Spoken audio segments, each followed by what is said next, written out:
Кыргызстандан үй алам дегендер негизи көп. Анан бес первый взнос алам дегендер да көп. Себеби бизде кыргыздарда акча топтошубуз өтө кыйын. Аны баарыбыз эле билебиз, түшүнөбүз. Бирок сиздер дагы ушул видеону жакшылап конт коюп угуңуздар. Без первого взноса деген сөз эле булчу келип эле мынтип эле документти берип эле алып калам деген сөз эмес.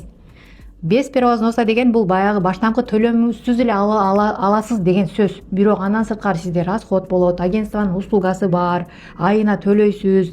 Кээ бир көрөрмандарыбыз дагы ушундай түшүнөт экен да.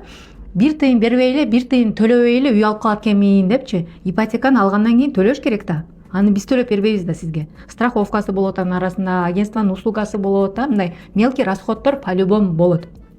Ошон үчүн расходко акча кылып алып туруп, анан ипотека аркылуу алыш үчүн сизде сөзсүз түрдө доход болуш керек. Анан көбүбүз Россияда иштейбиз азыр. Бардыгы чалып сурап атышат, Россиянын доходу өтөбү деп. Банктар айтып атат өтөт деп. Ооба, банк айтып атат өтөт, туура эле. Бирок сиз бул жактагы доходду көрсөтүш үчүн Кыргызстандан дагы бир адамдын доходун көрсөтүп беришиңиз керек.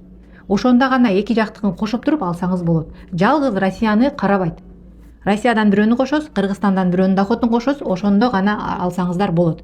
Ипотекага без первоначального взноса без проблем алса болот. Проблеманын баары бул жерде доходто. Кыргызстанда доход бар болгон болсо, бул жактан өзүңүздүн доходуңузду кошуп туруп алсаңыз болот. Аны каяктан табам дегендер тууган уруктан издейсиз, дос чардан издейсиз доходторду, официально иштеген адамдар бар. Ошолордун доходун көрсөтүп, өзүңүздүн кошуп алсаңыз болот. Андай доходум жок, тууганым дагы жок, досум жок дегендер, анда сиздер рассрочка алсаңыздар болот. Бирок ал жерге сизде 30% первый взнос керек болот. Зато без процентов. 3 жылда проценти жок кутулсаңыз болот. 3 жылда ключуңуз дагы тиет. Үйлөр с ремонтом дейт. Андыктан ушул видеону конт коюп угуп, анан ылдыйда көрсөтүлгөн номерлерге жазсаңыздар болот.